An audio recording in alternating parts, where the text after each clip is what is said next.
Yo, what is up, guys? It's Cone back here again today with another video. I just spent like the whole day watching sports between the NFL playoff games that just ended and the NBA games that went on today. There were a bunch of them. So I just want to come in real quick, talk a little bit about a couple of the games that happened today in the NBA, that is. I'm not smart enough with football to talk about the football games a ton, but I specifically wanted to start with talking about LaMelo Ball, who had an amazing game tonight. He became the youngest player ever to score a triple double in a game. He beat out, I think it was Markel Fultz, I believe, and Lonzo held that record for a little bit. Then Luca held it. Fultz has done it, so he's the youngest player in NBA history to put up a triple double in a game. He had 20 points to go along with the double digit assists and rebounds. He was just electric. LaMelo Ball in general is an electric player, and I want to talk a little bit about how the Hornets are kind of a weird spot with him and Devonte Graham. That being that Devonte Graham he established himself as an important part of that team last season, being an MIP candidate. He didn't end up being a finalist, which I agreed with. A lot of people were kind of pissed about that, but I mean, I got why it happened. It was a really stacked field last season, and Devonte Graham has always had issues with efficiency, especially that like last season he shot like 39% from the field, which is not good at all. Um, Although he did show a lot of promise as both a scorer and a playmaker. And to be fair, that Hornets team was struggling a lot to find an offensive identity. So I get why he was putting up a lot of shots, which did bring down his shooting percentage a bit. But this season especially, he has not looked good whatsoever. He shows like those flashes of last season every now and again, but it's been clear so far this season that LaMelo Ball, not only at the moment, I think might be the better player, but for the future, he is clearly the option, being their number 3 overall pick. And I think it's time for him to start over Devonte Graham. I think it's been time for him to start over Devonte Graham because I think the Hornets are a team that, in an Eastern Conference where there are a couple teams that are struggling to find an identity, the Hornets at this point are right around that 500 mark. I think tonight's win might have made them 5-5, if I'm correct, and that's pretty big. The Hornets, they just beat the Hawks, who are struggling a little bit now. Sending prayers out to Bogdanovich, who suffered a injury today. Also Thomas Bryant, in case I don't talk about the Wizards more. Shout out to him. I hope he recovers soon. I'm hoping that the MRI he gets shows that his injury wasn't too bad because his knee kind of buckled under him. But that like I said, that Hawks team has kind of been reeling a little bit, but still, the Hornets to get a win over that team, they've looked fun. They lost to my Thunder the first game of the season, but even in that game, I could tell, and even before the season, I think I put out a tweet. Actually, I know I put out a tweet that said like, keep an eye on the Hornets this season if you're looking for a team that you just want to watch for fun. Like if there's a game on, like if there's a Hornets game on, and there's no other games you're interested in, like click on that game because partly in because of LaMelo Ball, and also they've got guys like Miles Bridges, who's like high flyer. PJ Washington can make some highlight plays. They're just kind of a fun team, and Devonta Graham was part of that in that he is a good playmaker, as we saw last season, him averaging around 7.5 assists. But LaMelo is clearly the star of that team. If not now, then for the long term, he is the star of that team. He's going to be their future, and I think you have to put him right now in a position to not only succeed but to assume the face of that franchise as a franchise that's only a couple years removed from they're like their franchise's greatest player in recent history, Kemba Walker. To get a player like LaMelo Ball, who I have always thought is going to be a special player, he has that like swagger to him that makes a lot of people not like him that much. He's very confident. He has a weird play style that also makes people not like have so much confidence in him. But for some reason, coming into the draft, I was high on LaMelo Ball. I thought he should have been the first number 1 overall pick. Um, Whether that was right or not still remains to be seen because we're only like a couple games or like a double digit games hardly into the young careers of both him and Anthony Edwards and James Wiseman, who is selected in between those two. But LaMelo has a gift where he just makes the whole game look easy. And I know a lot of people also don't like him because he gets the Zion treatment of like ESPN and Bleacher Report and all that stuff post all of his highlights like the second it happens. And I get like that can be annoying because you don't want to keep seeing the same players over and over and over again. It's the same reason a lot of people don't like LeBron because sometimes the national media can kind of shove like his highlights down your throat. And I get it. Like some people get tired of the same old stuff. But there's a reason why he's on all those pages a lot because the plays that he makes are kind of incredible at times. He throws passes that are amazing and already look like or already make him out to look like one of the best passers in the league. I'm not saying he is at this point, but some of those passes he makes, like I'm not sure how many people in the league can make those types of passes sometimes. He makes like finishing around the rim, like he is able to hang in the air so long on his finishes. He makes some really tough layups. His 3-point shot is something that came into question, but when it's good and it looks super nice. I do think that there are some nights where he might shoot his team out of games in his young career because he has that confidence. As a Thunder fan, I've been watching Alexei Pokusevsky, who has a similar amount of confidence, except LaMelo makes a lot more shots. But to have that confidence at such a young age is really crucial for a team that's like looking for an identity. The Hornets are they don't have like a traditional superstar. This was considered like a weaker draft class. And so they're not like other teams where like, for example, the Timberwolves who got Anthony Edwards already have Karl Anthony Towns, who's considered like the face of their franchise. Right now, the Hornets are trying to figure out who that guy is, and I think it's really obvious at this point that it's LaMelo Ball. You've got like other guys like I mentioned, PJ Washington, Miles Bridges, Terry Rozier. They gave a big contract. Like they already have Devontae Graham. I've talked a lot about him, who I think is going to be more so their long-term six man, unless you want to run him and LaMelo Ball out there at the 1 and 2. Although Terry Rozier also has been really good this season, definitely way better than anything Devontae Graham is providing with them with.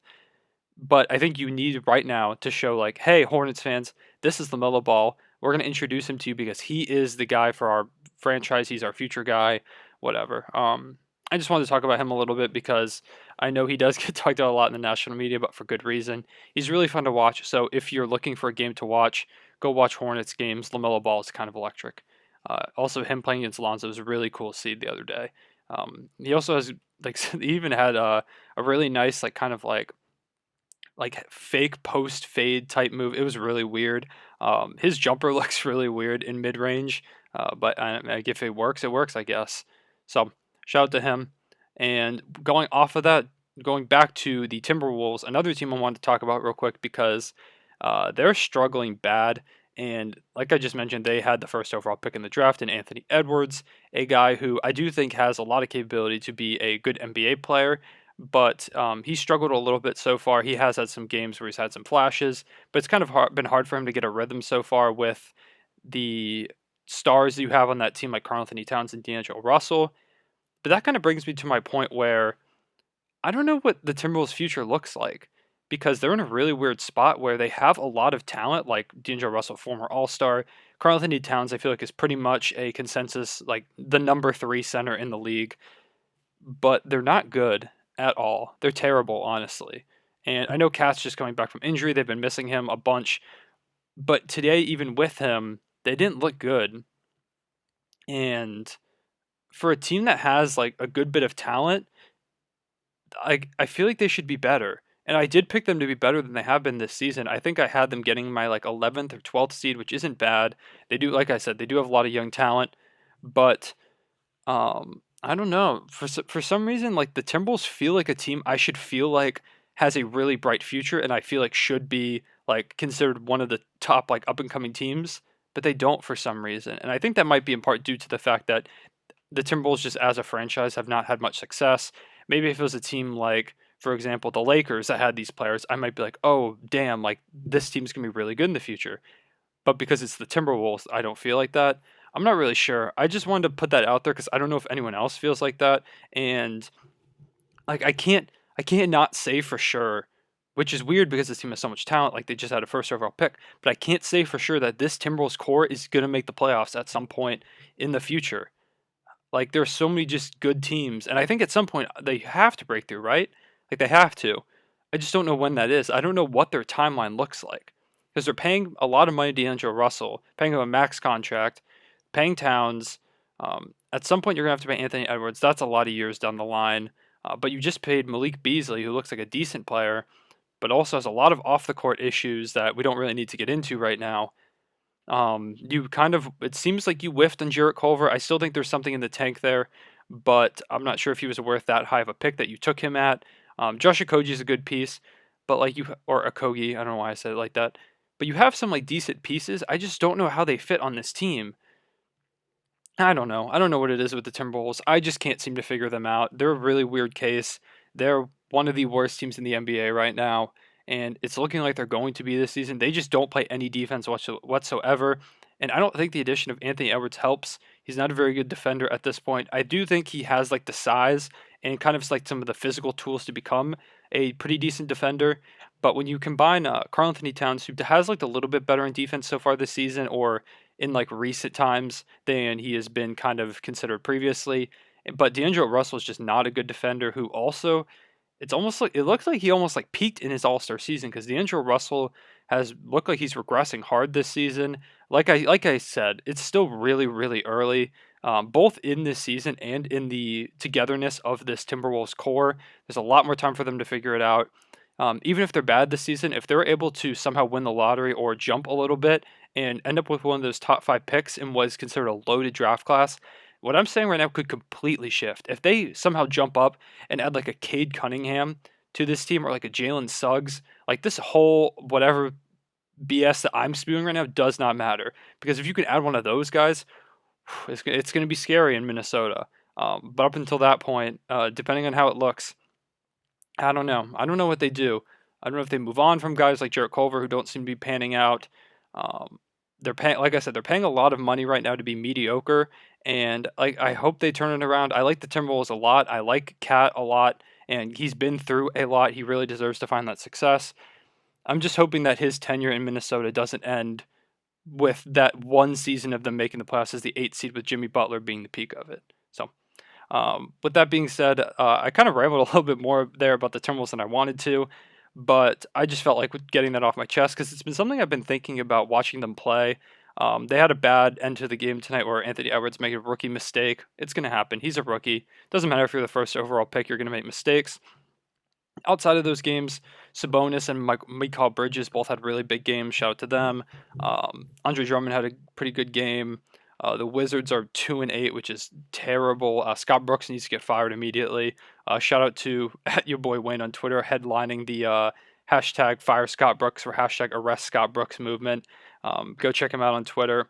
The Bucks got a win today against the Cavs without Giannis, which was good for them because they've kind of been struggling. I might need to make a video on them. And like I mentioned, the Timberwolves lost to the Spurs. And finally, Luka had well, for a lot of people, it's considered a down game for him, but he had a triple-double, which is kind of what Luka does with Tim Hardaway Jr. scoring 36. So that's about games. Oh, yeah, and then the 76ers playing with 7 players was really weird today. They played really hard. Shout out to Tyrese Maxey. He was huge for that team, and I think he's a huge steal. So I think that's about all I want to talk about today. I hope you guys enjoyed the games, whether you watch the football games or the basketball games today. I hope you enjoyed this like really packed day of sports. It was really cool as a sports fan to kind of just chill and have so much content to watch. So I hope you guys are enjoying it as much as I am. And I think with that, I think that's all I wanted to talk about. So I will see you guys later. Real one, say it back.